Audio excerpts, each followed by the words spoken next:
This is the Divorce Curious podcast. I'm your host, Lisa Mitchell. If you're here, your life and marriage might kind of suck right now, and I've been exactly where you are. At Divorce Curious, we're going to say the quiet parts out loud. We're going to sit in the anger, confusion, and disappointment that you're feeling and talk about what it looks like to go through the before, during, and after of being divorce curious. I'm glad you're here.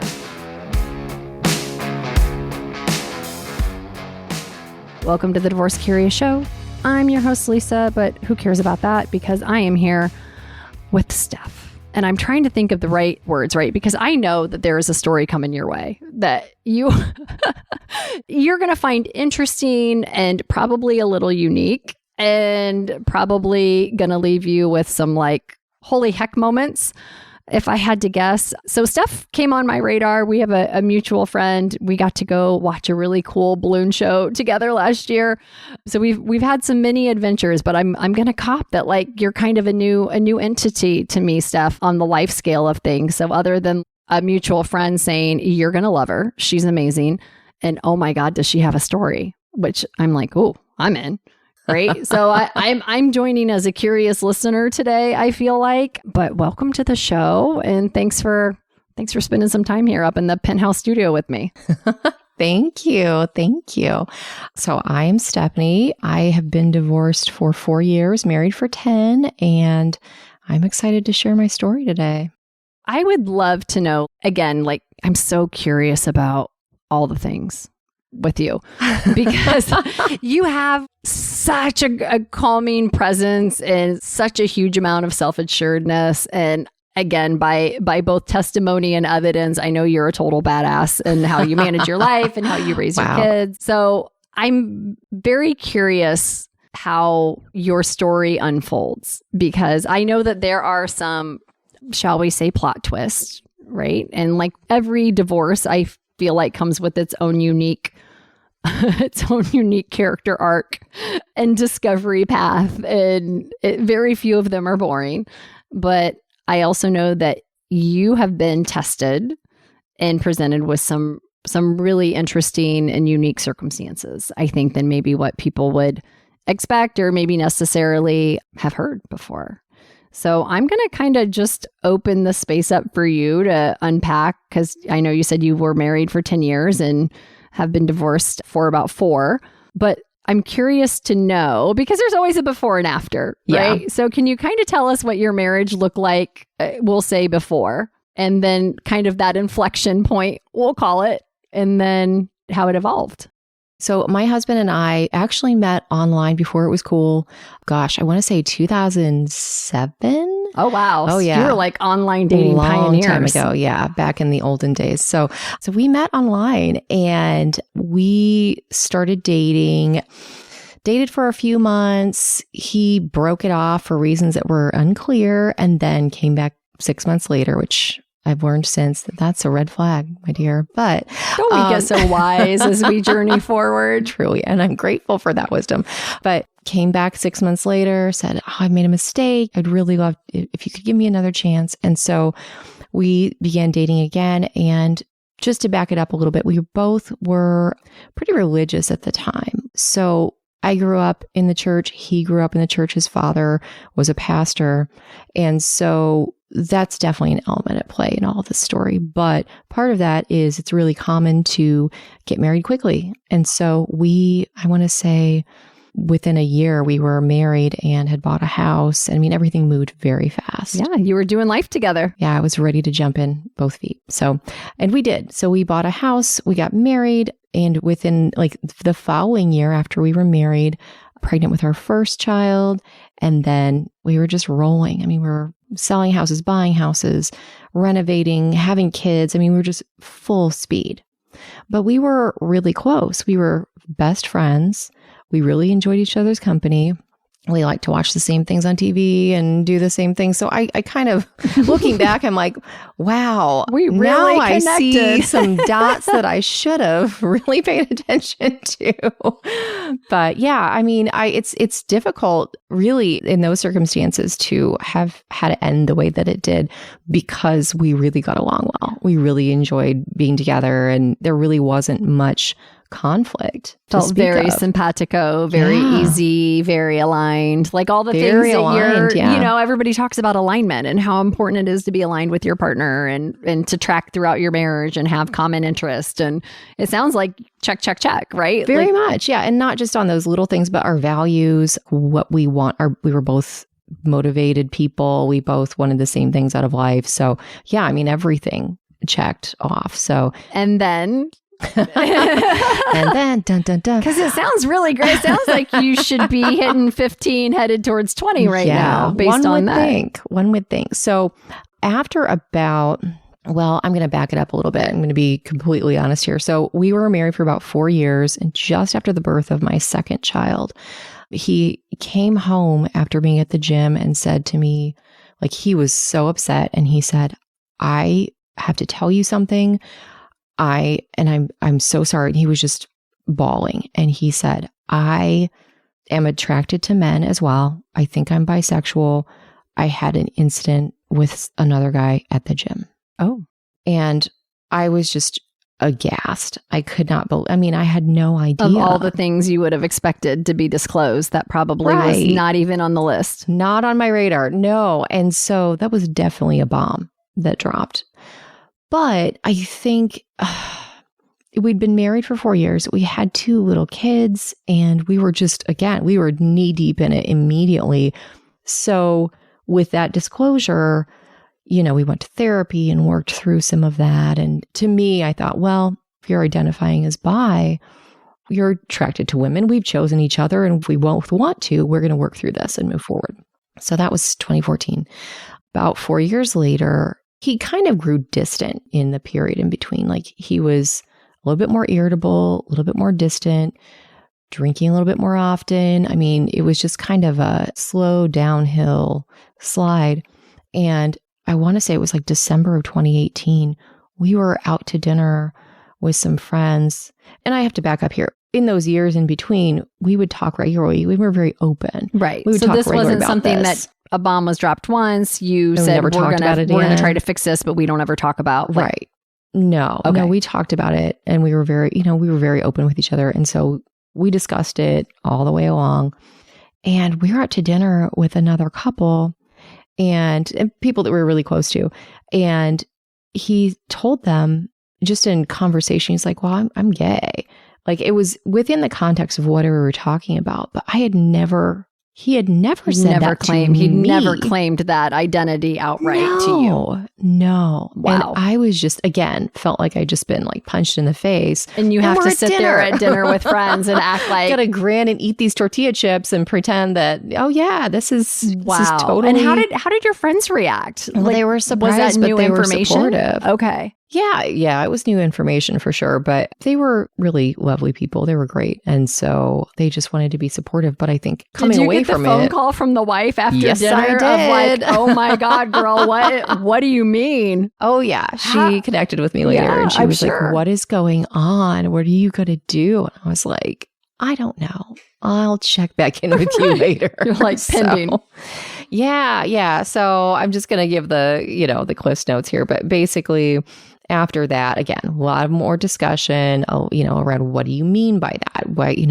where is this coming from? Because this is not what you told me. And it just became really clear that like, that is how he identifies. That is who he is. And by the spring, he was ready to come out to his parents. By the end of the summer, like, I think I was just kind of walking around in a fog because I could not believe that this was happening. Did he ever explain to you like why he was relabeling himself or why it was important for him to be more vocal, like knowing kind of the impact it would have on you and potentially your kids? Was there a conversation or an agreement that, we're going to vocalize or be more? Yeah. Okay. Yeah, we did have a lot of discussion around that. And we made a decision together to move to a church that was affirming of LGBTQ folks. We made some decisions there because immediately I was more concerned about my kids and what they would experience through this than whatever it was that he was going to do. I was never really clear, aside from why there was a disclosure that, okay, now I think I'm gay. I think it was just a journey for him becoming more and more honest with himself. I think a lot of people, it's not uncommon for people in this position to identify as bisexual first and then ease into the reality of, no, I'm gay or I'm lesbian. So that was definitely a journey, but I'm on the other side of it, just like trying to hold space for all of this stuff that's going on. And I'm just That's what I'm thinking of. Like, kudos to you for having the grace to be supportive of the changing narrative. Because I'm sure that was like kind of put you in a space of, what about me? Or like, what did I probably, and I don't want to, speak for you, but putting myself in that situation, I would feel a little like, you've been given a lot of new responsibility, but you've also been kind of like disregarded because you didn't ask for your paradigm to shift or for you to be in a newly defined partnership, yet you were supportive of that. So holy crap, talk about grace. Like I'd be like, wait, do I get to vote here? Like this is, you just changed the contract terms and I didn't resubscribe. Right. Yeah. Like what's going on? Right. Yeah. And I went, why? I mean, it's the whole thing was very messy, but I don't know, like something within me was really determined that like whatever I do from here on out, I want to be proud of how I handled myself. I want to be proud of who I am through this process. And I want my children to be proud of how I handled it and to look back and not have any moment where they thought, where we're fighting in front of them or where they are traumatized by as little as possible, right. I guess, by the experience. So additional trauma on top of the initial. Right. Yeah. Again, just a testament to me of like a mother's sacrifice and love for their kids and what that will allow you to endure or navigate far more gracefully than you probably felt on the inside. Probably not how you would have wanted to handle it had you just had complete no accountability for what you did next, right? Oh, yeah. I would have handled it very differently, probably. Oh, yeah. Yeah. Carrie Underwood song in the making. Yeah. So thereafter, we kind of spent the summer just doing the things we normally do, going on vacation, acting like everything was normal. And then August comes and the school starts back up. And one day he comes home and tells me he bought a house. Excuse me, what? Right. Whoa, wait. Yeah. Okay. He just said, I bought a house. It's, down in this area of town and I'm going to start moving my things into it. I was like, oh, okay. So apparently he had borrowed from his 401k and decided to buy this house with that. And I was like, yeah, okay. but that's like a marital asset at that point, home fry. Doesn't matter where that money came from. Right. So that's whatever. But yeah, so he bought this house. I'm shell shocked and I'm starting to get really angry because I'm just like, this was a partnership. We were going to talk about everything, every step of the way, which is what we have been doing. And now you're making decisions about what's going to happen next without me. I think a lot of people go through this too in divorce where you've decided that's it. You're going to split. That's the end. And then you reconsider, you might move, so he moves back in actually after a month or so, because I think we just didn't know what to do. We were not clear on like, no, there's really no path forward here, Right. And then some of the downhill slope I was talking about earlier just got worse and worse. And so about January of 2020, a week after our anniversary, actually, I told him, like, I want a divorce. I want this. We need to be done. And so end of January, and then COVID hits. So then we spent several months in the same house and he's sleeping in another room. And that was a whole other level of stress to be navigating COVID and also be like, we're separated, global but we both live here. Plus living in a house with my... But oddly, on another level, it was because things were so uncertain and crazy during that time. It was oddly like comforting for us all to be under the same roof, regardless, because it's familiar. You're well-intentioned when it comes to the outcome for the kids, and you still have a baseline level of caring and loving each other. So you want the best outcome. So, wow. Okay. So post-COVID, divorce? You file, he filed, you jointly I filed? He moved out again in May, sold that other house and bought one that was closer to where we lived for the kids' benefit. And yeah, so he moves into that new house in May. And then by November, I went ahead and filed. But in the interim, I had started to save money and hired an attorney. I asked some of my friends who I knew had been through divorce, who did you use? Did you tell me about your experience with your attorney? What did they do that you liked? What did they do that you didn't like? And then I hired someone that I was very happy to work with. She was fantastic. Good. You don't realize how important your choice of attorney is. And even if you're doing a collaborative divorce or whatever nice term you want to call it, the fact remains you never divorce the same person you marry. You just cannot be surprised enough by how different they'll behave sometimes when it comes to legal paperwork and the death grasp of grabbing what they think they're entitled to on the way out the door. Yeah, no, I know that's very common. In my situation, I probably changed during that more maybe before he did, because it's almost like a garage door closed when he moved out for the final time. I was like, okay. You're like, I'm done supporting you and propping you up and giving you unconditional everything and sacrificing myself for your benefit. Yeah, because I'm not getting any emotional support in this from him. I'm obviously, and I'm not going to like carry me through this. I'm carrying you emotionally. And that, honestly, looking back, that was pretty standard in our marriage. Like, I'm carrying you emotionally, but like, I don't have a soft place to fall. Again, hindsight's 2020. Isn't it so clear like, in the rear view when you're like, oh, now I see exactly what that dynamic was. Yeah, sometimes you're not aware that your needs aren't being met because you're out of touch with your own needs. We make the sacrifices we make are just, sometimes they can be so unhealthy. So at that point, I was just of the mind that like, I'm going to be kind to you and we can grieve this together. But I'm also like, there's the business side. I'm going to protect myself. Yeah. There's a business side to a marriage. So I had to compartmentalize those two things. And I think that is one of the best. And ordinarily, that's not a healthy thing to do all the time. But I think in this space, it's very healthy because you've got to separate your emotions from the business side of deconstructing your marriage. Yeah. So let's talk about that for a minute, because I think so many people listening to this right now maybe have theories about what that part might look like, or are thinking they need to behave a certain way, or they have to extend a certain amount of grace, or there will be more collaboration in theory than maybe they're finding out is happening in actuality. How do you structure that compartmentalization, or what were some of the primary differences in how you operated or how you thought from the business side versus the relational side? I think it's really difficult, especially when you are going through a divorce that you didn't necessarily want, to remove the emotion from the things that you have to do, the practical stuff that you have to address. It's hard to untangle that, but it's so important that you do. I think that what informed my approach was just, how would I advise a friend to handle this? And then I started to approach it the way that I approach things at work. Like, this is how things go. Evidence-based. Yeah. And logical. I'm going to draw all this out and we're going to discuss it and we'll negotiate it and get ink to paper and go from there. For me personally, and this may not be true for everyone, but when I am anxious, I find that putting that energy toward any practical thing I can do that just saves my bacon until I can get to a point where I feel safe and then process the emotions. So that's how I operate. I don't know that that's necessarily healthy, but that's what works for me.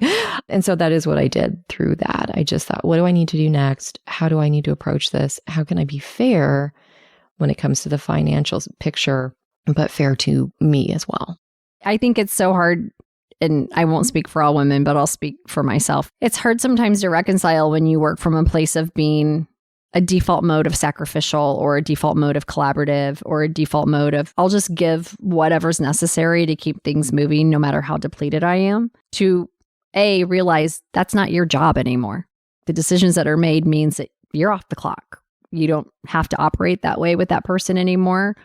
And getting over like the guilt of how it can feel so selfish to prioritize yourself or look out for your own best interest, or not worry about the best interest of your partner for the first time in so long. Like, it really, to me, I know that I felt terribly selfish, even though it was like exactly right and logical and still very much not equitable, it still felt like, oh gosh, this doesn't feel good. But what's fair or necessary, or it's not even a matter of entitlement. It's just like, this is just what's necessary. And to your point, logical. This is just, the formula is a formula. The math is the math. It's not me being entitled or selfish or whatever. People made these rules for a reason. Right. And women, I think, are uniquely conditioned in our culture to overgive. And I think we all know that at our core.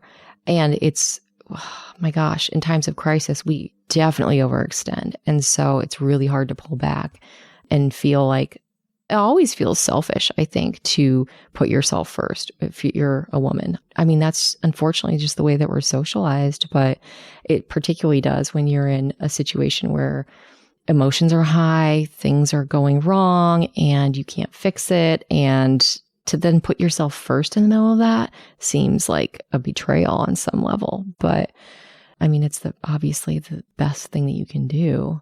And I think it's so often, and I felt myself in this friction, right? I actually at one point adopted the motto, like, peace of mind is priceless. This was as I was signing things away that I really should have kept or was entitled to. And I think it's so hard to have the discipline and have the patience to let the process work and let the attorney follow the guidance of the people that are not emotional stakeholders in the situation, because people start chirping. The longer it takes, people start chirping in your ear, they start chirping in the other party's ears, and all of a sudden everybody's feeling like what felt collaborative or easy to decide on, all of a sudden everything's back up for negotiation again, right? And you get this fatigue, I think, especially if you just want to get on to taking care of your kids and you want to get on to finding your new normal. And it's such a game of, I think people underestimate how much endurance it takes to go through the process of separating lives. On TV, it's easy. You serve papers, you go to a court, and it's done, right? And varying degrees of drama depending on the show in the genre, right? How much they need to make that storyline prevalent. But I feel like we have a vast oversimplification of the mental energy and the emotional energy that it will take and the time. Nothing moves fast. It just doesn't. And it can be so easy to be like, you know what? Screw it. I don't even care anymore. I just want it to be done. Just sign the damn papers. Let's schedule the hearing. Let's be done with this. Because the beauty and the curse of being capable, competent women is we'll know we'll be fine. We'll figure it out. Our kids are going to eat. We're going to have our basics met. We're going to figure out a way to make up whatever we're losing out of the sake of having it done. And we will. But why should we have to? Right. Exactly. Yeah. And it does get lost in that feeling. I mean, it is a marathon for some. The worst. And yeah. Like you're running on broken glass every day. Yeah. Well, and you're starting out with fumes too. Yeah. Most often, like you're emotionally depleted by the time you get there. So yeah, it is never simple. And it is never just, okay, well, we'll just sign the papers and it's done. Yeah. I wish it was that easy and simple. Right. And sometimes it is. By the time you get to sign the papers, you're actually pretty neutral about things because you've gone through the 5 stages of death and dying and the process of thinking about it or going through it or waiting for things to be settled.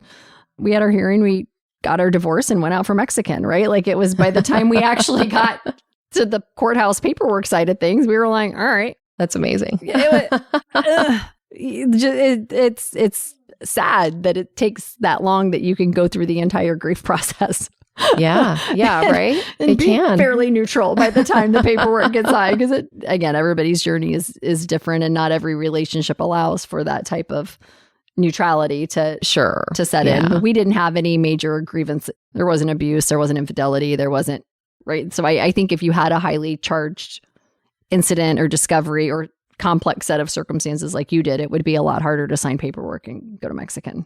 Yeah, I think often that's the case. It was not for me terribly difficult because, by that point, it was just like, well, I can't change. Like, this is the immovable object. There's no way around it. And so I just have to accept it. And this person isn't a bad person. He's not a terrible person. He's lovely. But even though I didn't want to be divorced and I didn't want to lose the relationship that I had, which looking back, it wasn't meeting my needs as it turned out, but it felt good to just close it out and be done. rather than hanging around and feeling like I was swimming through Jello every day. It was like, well, I don't know what's going to happen next. Swimming through Jello. That's like such a great visual of what pieces of the process feel like. That's so fantastic.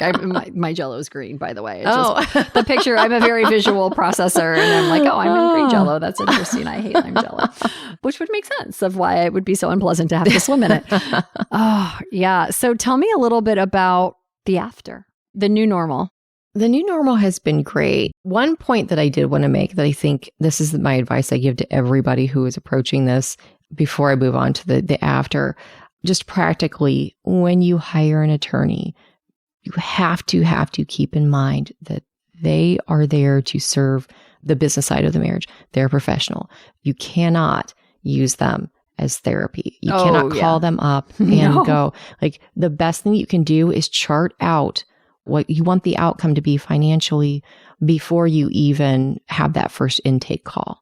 Chart all of that out because it can get so expensive so quickly. So oh my God, yes. And the meters run in every I think 6-minute billing now is what most attorneys are on. Every 6 minutes is an incremental billing. It's not even every quarter hour anymore. Wow. Yes. I had no idea. 6 minutes, you get charged for any 6 minutes. And that's answering an email, that's texting, that's a phone call.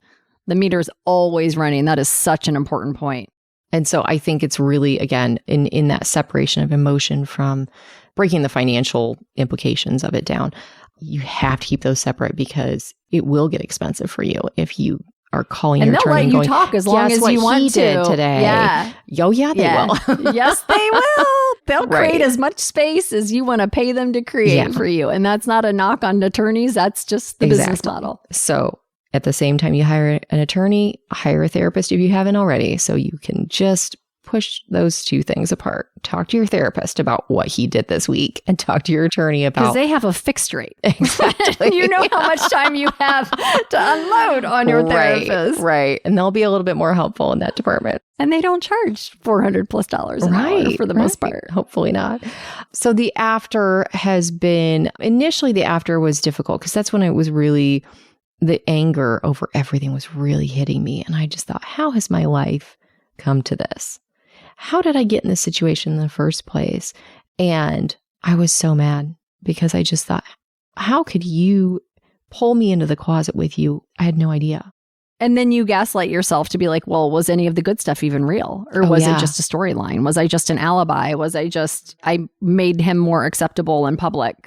Right. And that's exactly it. I felt like I had the space when it was all done to look back and go, was any of this real? What was, then I was able to sort through the emotion. Like I just kind of held that and thought, I will deal with that. Function first. Feelings later. Yeah. And then I got into the feelings and I was just so pissed. Did he ever, were you able to have that conversation with him and get some clarity around that? To the point that you feel it's real, or that you feel like you got the truth? Yeah. One of the things that I have to say for him that I don't think everyone would do is I was so mad and I would tell him about it. I would talk to him about it. I'd go and sit with him and I would just kind of unload.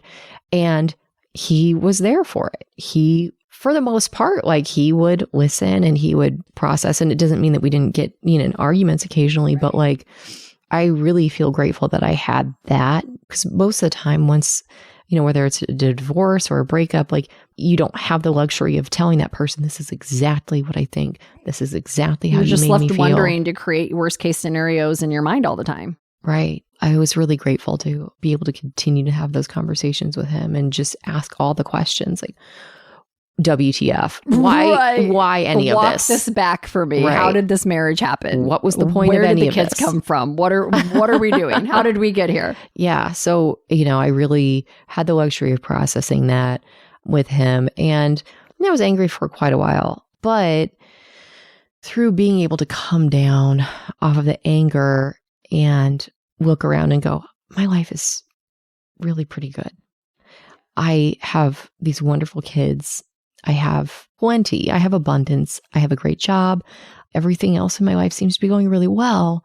I was able to kind of shift the focus off of what I didn't get, or not financially, but like what I didn't get in life, like what I wanted to have you happen. would feel like you'd been a little conned, I feel like, or like, oh, totally. How different could it have been if there wasn't this other thing? Yeah. Yeah. And I threw every bit of that at him. And good for him for like taking it and owning it. Right. I don't think most people would be able to do that. Just so often it's defensiveness, or just you don't ever even get the opportunity to confront those feelings.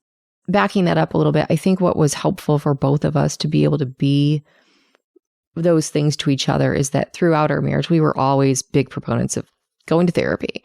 I would go to therapy for certain things, and then he had stuff that he was working through. But we had done marriage counseling before we'd gotten married, which is, I know, pretty common, especially in the church.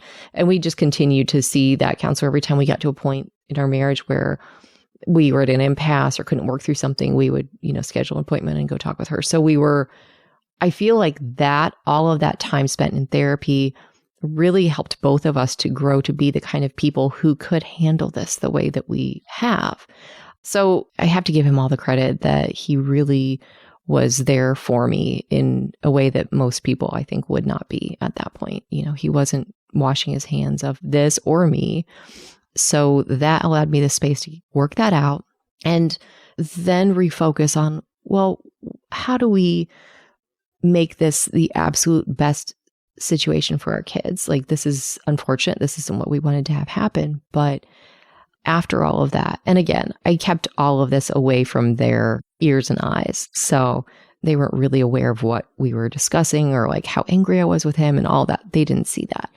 I worked through that myself. But on the other side of that, we had started to like go to dinner with the kids and take them to the park together, or, do all these other things, to the point that we went ahead that next summer and we vacationed together with the kids. We did that too. Did you? Yeah. Oh, it's such a gift. Yeah. Yeah. That's so cool, Lisa. We shared a lot of stuff just because neither one of us wanted to miss anything.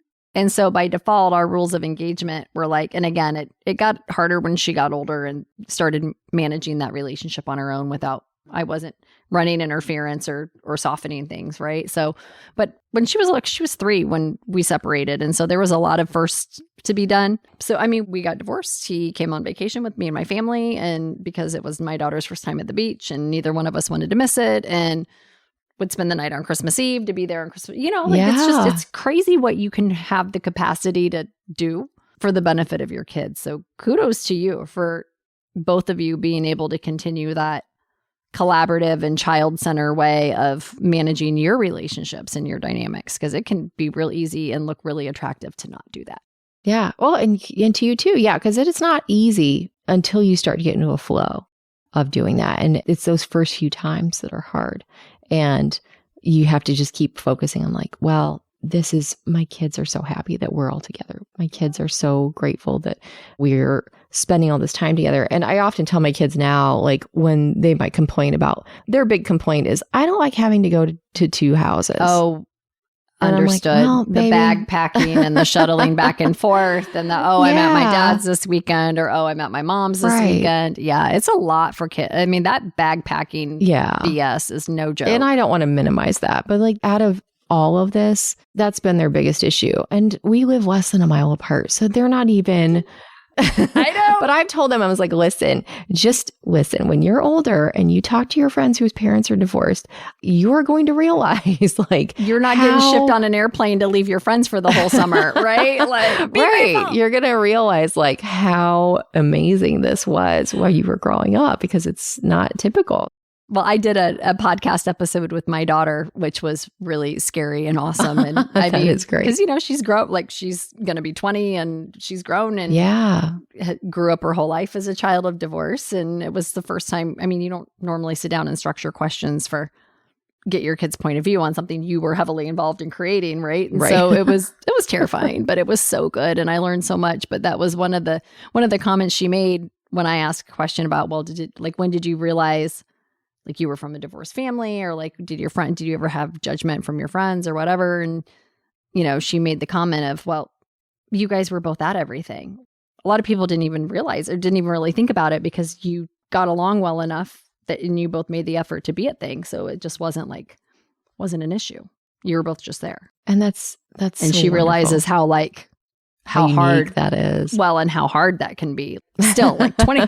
Oh my God, it's been 15 years and we're still spending the weekend together at volleyball tournaments. Oh my goodness. It's a lot. Like, mamas are no joke. Like, the things we will, and to his credit too, right? Like, because I know he wasn't any more thrilled about the amount of time than I was in many cases. But sure. So, have there been new players enter the villa? Like, have you had the hot new bombshells enter the villa, right? Isn't that what the, like, Temptation Island or whatever? Like, have you had to navigate having new people in your lives in the current versions of yourselves? And how has that worked?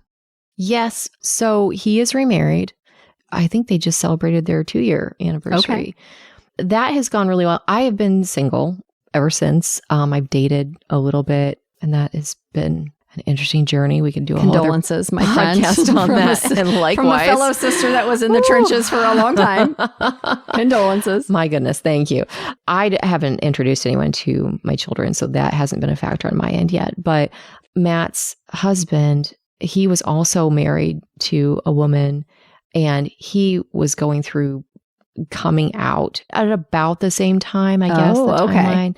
They actually met because his husband now had run a ministry for people who were clear about their sexuality, but were trying to live, I'm using air quotes, guys, biblically. They were trying to live as a straight person, knowing fully their sexuality was not That's a straight. whole nother episode. It is. I've got so many episodes, Lisa. Oh my God, we're doing a series. Just get comfy. You're not leaving the couch for a while. So they actually met through that. And then when I can't even remember the first time I met him or talked to him, because he is such a kind, loving individual that there was never a moment where I looked at that guy and was like, oh, I don't know about him, or I have concerns about him being around my children.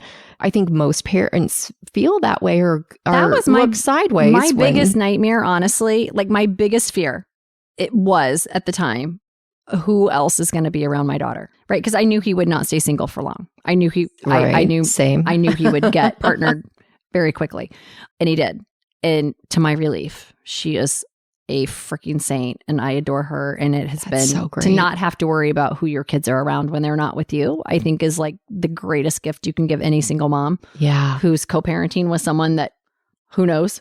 Right. Who knows how it could go? But it sounds like your fears or your anxiety around it's just never great to have somebody else be a parental figure for your kids. I think initially it always just feels like a loss of some sort, until there's enough evidence to show that it's just more love, more parental support, more safe space, more people invested in the well-being of your children. Exactly. Then you can kind of breathe out a little bit. But I think until you know that, no matter how great you think the person is, you're kind of like, get out, stay away. Don't touch my, like, get away from my kids. Those are my kids. At least I did. Yeah. I'll admit it. I was like, who are you? Get away from my kid. Who's this new family? Get out. I did. I knew that Matt wouldn't stay single for very long. Oh yeah, no. And I was worried about like, okay, who is he going to end up with? Yeah. Because I don't even know. I know. Trust me. That's terrifying. But he chose his husband now is exactly who I would choose to be the step parent, to be another presence in your kid's life. That's what I mean. Wow. Yeah. You cannot underscore the peace of mind that provides when you can trust. And that's been good. And my kids, they like him. He also has 3 children. So at their home, oh my goodness, it's a Brady together, bunch. It's the modern it Brady totally bunch. is the Brady bunch. So at their home, they have 6 kids on their days, which God bless and Godspeed, baby. I am not here for any of that. No. And now that I say that, I'm sure that planets are going to align. I'm going to end up dating someone with 4 kids. I was going to say, you signed cursed myself. Yeah. But yeah, that part has been really pretty smooth. That's been good. And I don't know what's next on the horizon for me, but I'm keeping realistic expectations after been dating a little bit and, not really focusing so much on dating anymore. I'm really more focused on pursuing the things that make me happy and spending my time and energy on the people that I love, traveling more. Peace of mind is priceless. It's so funny. I forget how long sometimes I just forget how long because I'm just so content and so happy. And I love running my own schedule. And I have so many great people in my life. Like, I don't feel like I'm missing anything. But, like they're getting ready to celebrate did they just celebrate? I can't remember. Maybe it was last year, like a 10-year anniversary of being married for 10 years, plus however long they were together before. And I was just like, what an odd set of like, we both came out of things at the same time and how different the paths have been. And, it appears everyone is happy. I always hope that's the case because my daughter's life is easier when everyone is happy and healthy around her. So I will always hope for that outcome. But it's also so interesting what the paths look like for each of us separately and the timelines and things like that. And people are like, gosh, how long have you been divorced? And I'm like, it's 15 years this year, which it doesn't seem like 15 years, but yeah, sometimes I have to stop and I'm think. missing anything. I'm kind of right. like, maybe I've passed the point of like partnership. I don't believe that to be true, but I'm like, it's not something where I'm like, it's like, yeah, if a great, healthy, safe, loving partner showed up, I wouldn't send them packing, but it's not something I'm hunting for because peace of mind is priceless, right? I got a lot of peace right now and it feels like you have a lot of peace and it feels like it's growing. Distance helps peace grow, I feel like, in the right circumstances. What do you hope for yourself when your kids are grown, they're married, and your grandma on the porch? What do you hope, having endured this set of circumstances in this particular version of a relationship, what do you hope that's added to your life or allowed you to experience? First of all, I think that this experience has changed me for the better. It has allowed me to expand my ability to love the people in my life well. And it's allowed me to step outside of myself a little bit more. I think that we all, like, whether or not there's different degrees of like self-focus, I'm sure, but like we are all more self-focused than we realize until we are in this position going through a divorce. And then when you have to make these hard decisions and maybe lose out in certain ways, then you have to deal with that. And like, there are so many moments where as a parent, you get a glimpse into that. You have to give up some of that self-focus to be focused on your child, but then it's just accelerated when you are going through a divorce. So I like the person that I am now much better than the person that I was when I got married or when I was still in my marriage. What I hope for myself, I guess, is I'm still trying to cast a vision for my future, and just enjoying my peace along the way. But I do hope that even after the kids are grown and out, I honestly hope that I still am able to maintain the relationship that Matt and I have. Like the friendship that we have now is really valuable to me. And I have a friendship with his husband too. And it's weird for those words to come out of my mouth. Right. But that's where we're at. There are times where if I've been out on a bad date and I'm just like, oh my gosh, I'll stop by and be like, can I come over and have a drink with you guys? And they're like, yes, come on over. So I'm so proud of the friendship that we've been able to form. And I hope that we can enjoy that lifelong.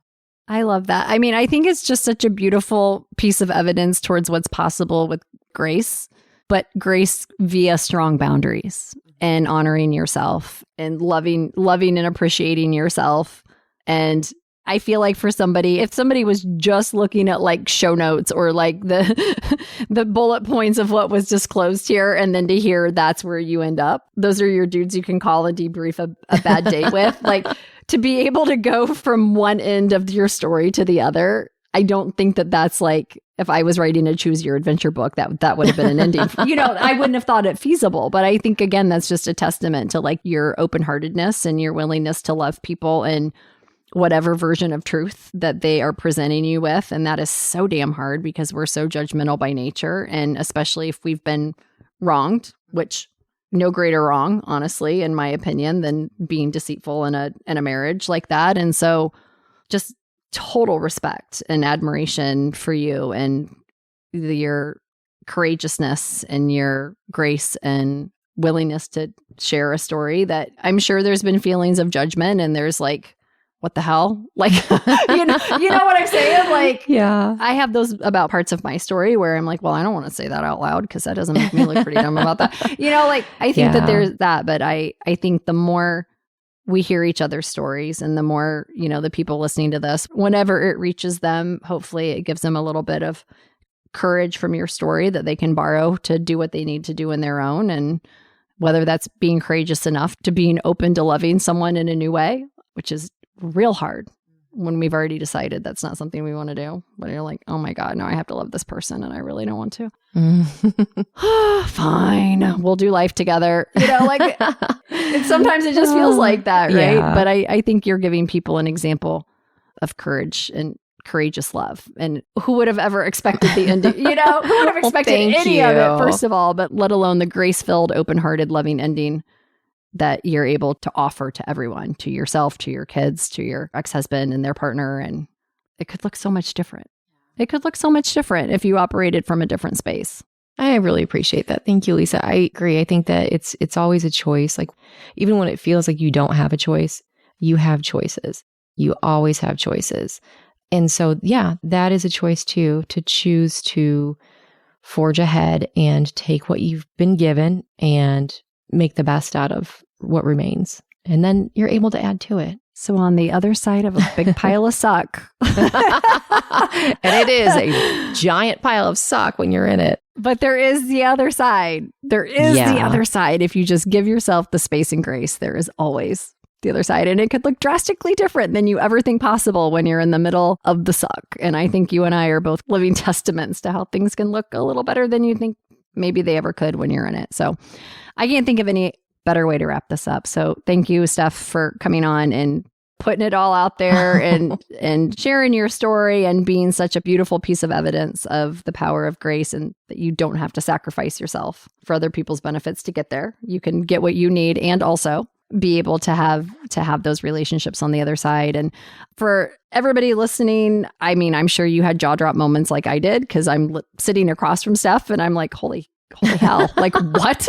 What did you just say? How did you get from here to there? So it's not only a great story, but I hope you see it for what it is, as a beautiful piece of evidence. And if you know somebody who this is a unique circumstance, but it's not the only circumstance of it, or really anybody who's kind of just in that pile of suck phase of decision making or the process or the business side of finding their life either together or independently. There's no easy path and there's no lack of work that has to be done to do that. So I hope that you will share this episode with them. Just send it in a link wherever they like to listen to episodes. They'll find it, Spotify, iTunes, directly on YouTube or the website, whatever. Just link it up, download it, share it with them. We can all use a little bit more evidence, a little bit of evidence of how no matter how squirrely the circumstances are or how unexpectedly you find yourself in something you never even would have put in a piece of fiction you write, that there is courage and there is a path forward to a better ending. So, Steph, thanks for being here. Thank you so much for having me. This has been awesome. Thanks for sharing your story. And friends, until the next episode, stay curious.